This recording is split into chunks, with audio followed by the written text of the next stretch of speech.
We now discuss the solution of a problem from the differential calculus. The problem is on the continuity and differentiability of a function defined as an integral of the greatest integer function. And this question has appeared in JEE Main exam held on 25th July 2021 in the morning shift. The problem is, let F be a mapping from the semi-closed interval 0 to infinity to the semi-closed interval 0 to infinity be defined as f of x is equal to integral 0 to x bracket y dy, where bracket x is the greatest integer less than or equal to x. Which of the following statements is true? Option 1. F is differentiable at every point in the interval 0 to infinity, semi-closed interval 0 to infinity. From now onwards, interval 0 to infinity means the semi-closed interval 0 to infinity. So, option 2, f is continuous everywhere except at the integer points in interval 0 to infinity. Option 3, f is continuous at every point in the interval 0 to infinity and differentiable except at the integer points. Option 4, f is both continuous and differentiable except at the integer points in the interval 0 to infinity. Let's now discuss the solution of the problem. We have f is a function from the interval 0 to infinity to interval 0 to infinity defined by f of x is equal to integral 0 to x bracket y dy, where bracket x is the greatest integer less than or equal to x. And we know for any real number x belongs to R, we have that real number x is equal to bracket x, that is the greatest integer less than or equal to x, plus the spillover, the excess of it. The excess is the curly bracket x or the flower bracket x, where this curly bracket x is called the fractional part of x and lies between 0 and 1 and takes the value 0 also at times. So, the bracket x belongs to the semi-closed interval 0 to 1 closed at 0 and. Now, let's look at the bracket x, graph of the bracket x on the whole of the real numbered line we have shown here. And we see that it is continuous everywhere on the real numbered line except at the integer points. Except at the integer points, it's continuous everywhere. And because it is the continuity is lost at the integer points and it is not differentiable at the integer points. And let's see the curly bracket x graph of it. The graph will look like this, and it is continuous everywhere on the real numbered line except at the integer points, and thereby its differentiability is also lost. So, it is known that gx is equal to bracket x, h of x is equal to curly bracket x are continuous everywhere on R except at the integer points. Therefore, g of x is bracket x and h of x, the curly bracket x, are differentiable everywhere on R except at the integer points. Now, f of x, what is f of x? F of x is integral 0 to x bracket y dy. Now, let's break it. Now, we have to integrate 0 to x. So, integrate it 0 to 1, 1 to 2, 2 to 3. At the end, up to x you have to go. How do we go? 0 to 1, 1 to 2, 2 to 3, bracket x minus 1 to bracket x, right? We have come up to bracket x, and integral bracket x to bracket x plus the curly bracket x to x. What is x? X is bracket x plus curly bracket x of bracket y dy. Now between 0 to 1, bracket y is 0. Because in 0 to 1, what is the greatest integer? That will be 0. Between 1 and 2, bracket y is 1. Between 2 and 3, bracket y is 2. Between bracket x minus 1 to bracket x, bracket y will be bracket x minus 1. So, and here also it is similarly be placed here. So it is placed bracket x. So bracket x. So here it is bracket x to bracket x plus curly bracket x. So now integrate. So this integral is 0. This integral is 1, 2, 3, and is bracket x minus 1, and between these two limits the difference is 1, and bracket, so this lowest bound is bracket x minus 1. So this bracket x minus 1, and this bracket x is out, and dy is y only, y between the limits bracket x to bracket x plus curly bracket x, that is bracket x plus curly bracket x, the upper limit, minus the lower limit bracket x cancels, and you are left with, and now you have to sum up these natural numbers 1, 2, 3 up to bracket x minus 1. Let's call this as n, capital N. So this will be sum of the first capital N natural numbers. This will be n into n plus 1 by 2, that is bracket x minus 1 into bracket x minus 1 plus 1 by 2. So this is the sum, and bracket x cancels, you are left with bracket x into curly bracket x, and simplifying, bracket x minus 1 cancels, bracket x into bracket x minus 1 by 2 into bracket x into curly bracket x, and for all x belongs to 0 to infinity. So this is the fx is evaluated.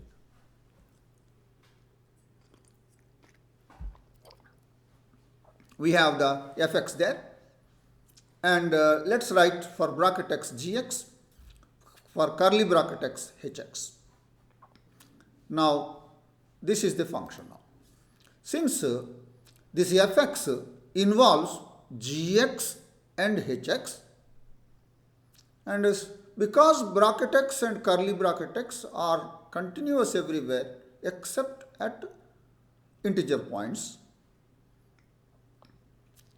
fx will be continuous and differentiable everywhere on whole of R except possibly at the integer points in 0 to infinity.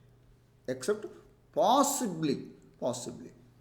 Now we claim fx is differentiable everywhere except at the integer points. We want to show except at the integer points it is differentiable everywhere.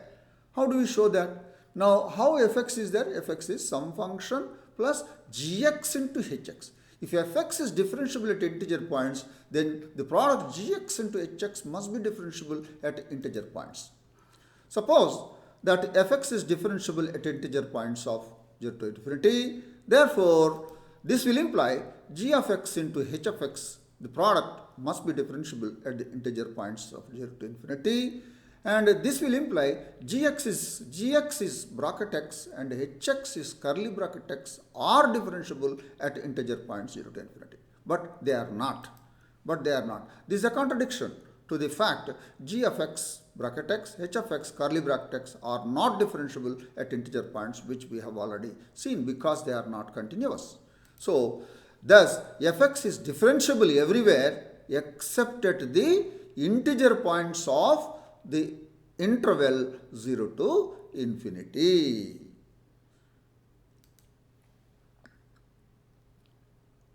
Now, we now claim fx is continuous at all integer points of 0 to infinity, at all integer points.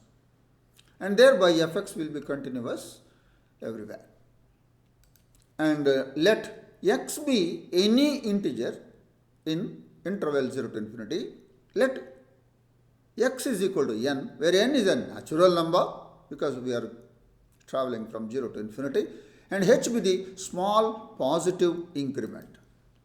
We have f of x is bracket x into bracket x minus 1 by 2, bracket x into curly bracket x, for all x belongs to the interval 0 to infinity.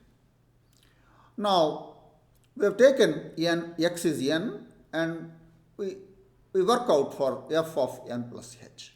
F of n plus h is equal to bracket of n plus h into bracket n plus h minus 1 by 2 plus bracket n plus h and curly bracket n plus h. So, wherever there is x, we have written n plus h.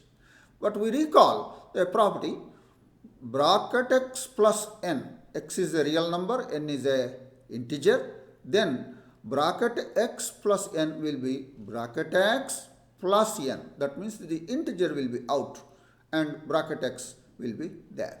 And the curly bracket of x plus n is n is an integer, so the fractional part will be bracket x.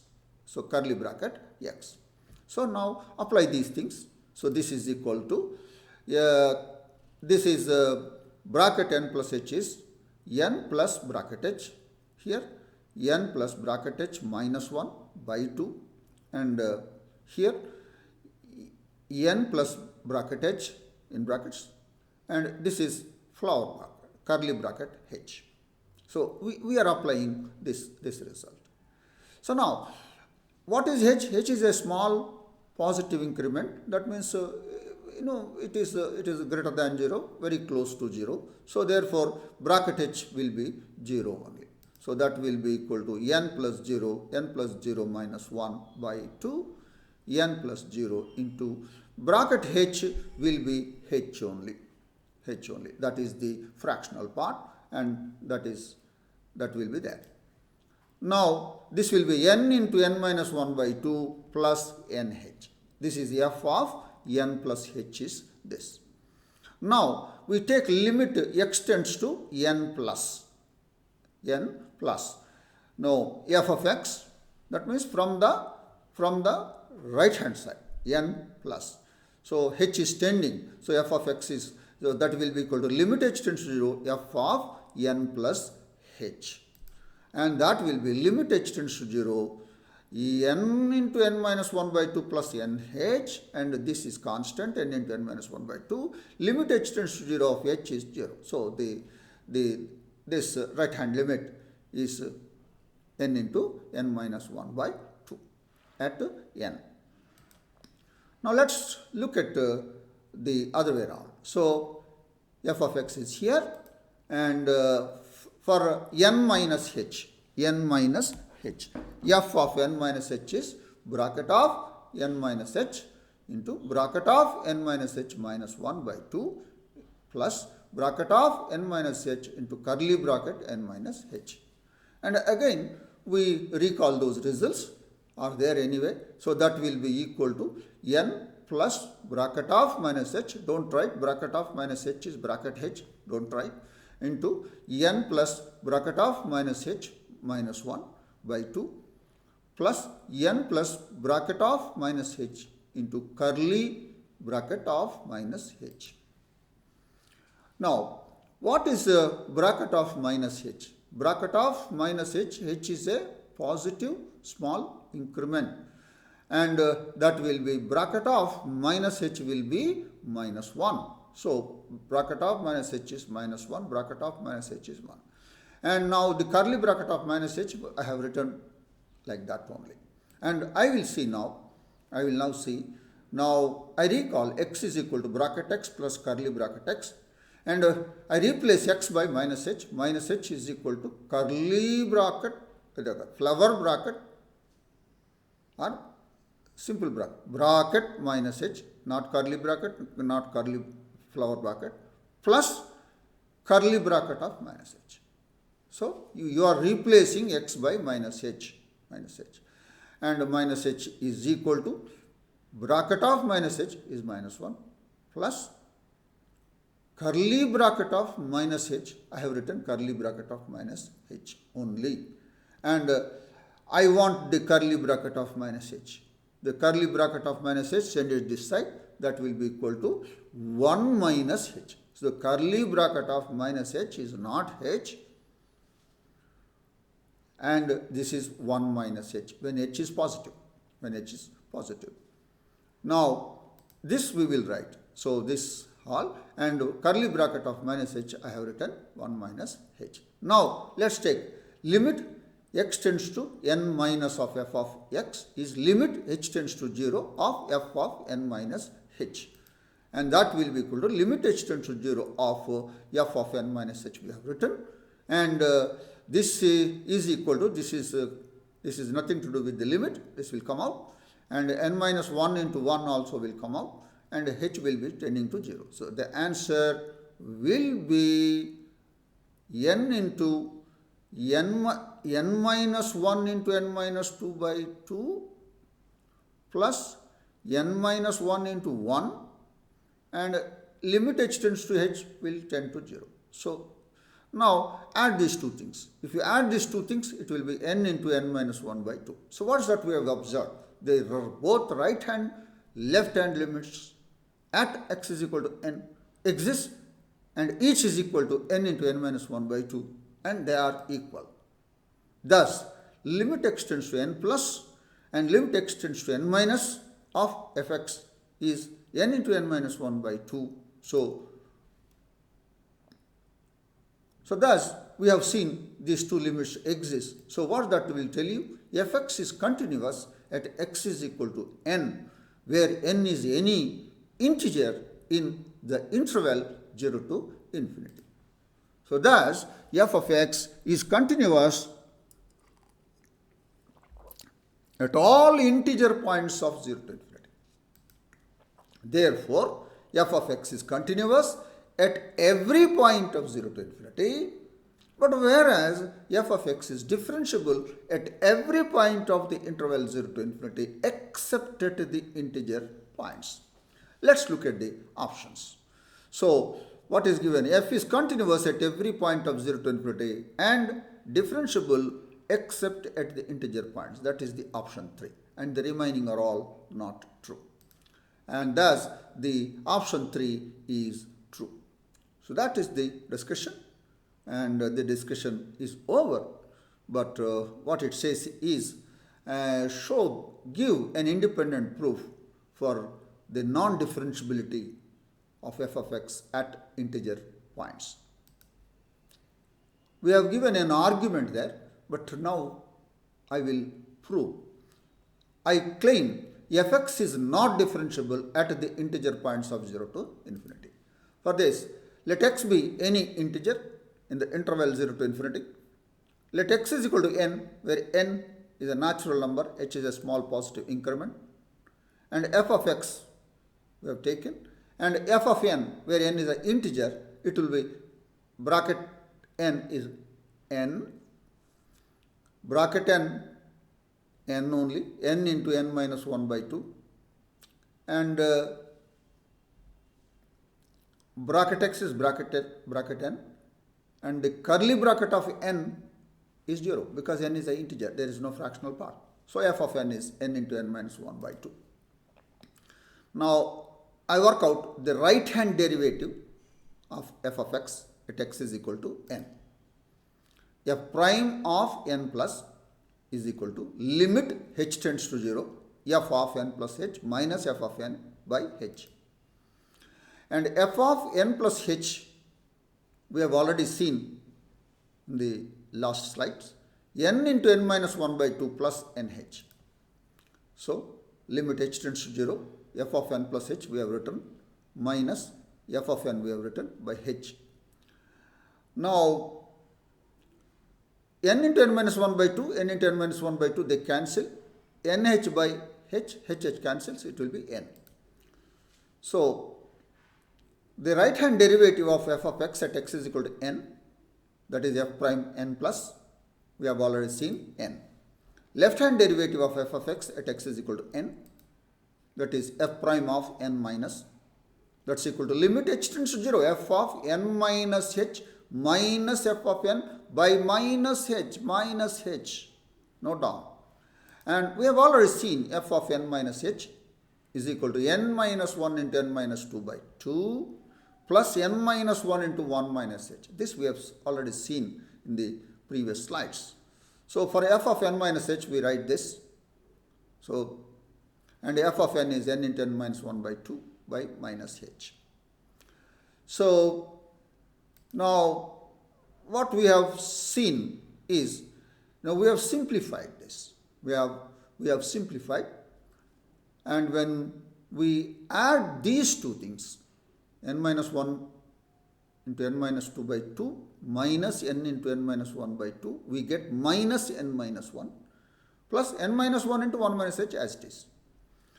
Now, expand, we'll get minus n minus 1 plus n minus 1, they cancel off, and we are left with minus of n minus 1 h by minus h, and minus h cancels, we are left with n minus 1. What's that we have observed? We have observed that the right hand derivative is not equal to the left hand derivative. The right hand derivative at n is n. The left hand derivative at n is n minus 1. They are not equal.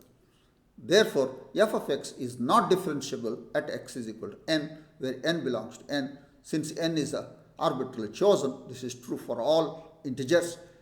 Therefore, f of x is not differentiable at the integer points of 0 to infinity. That is the independent proof of the result. So, thus f of x is differentiable at every point of the interval 0 to infinity except at the integer points. So, that's the total discussion of the solution of the problem, and it is an interesting problem. And I hope that you have understood the solution of the problem, and I wish you all the best. Thank you.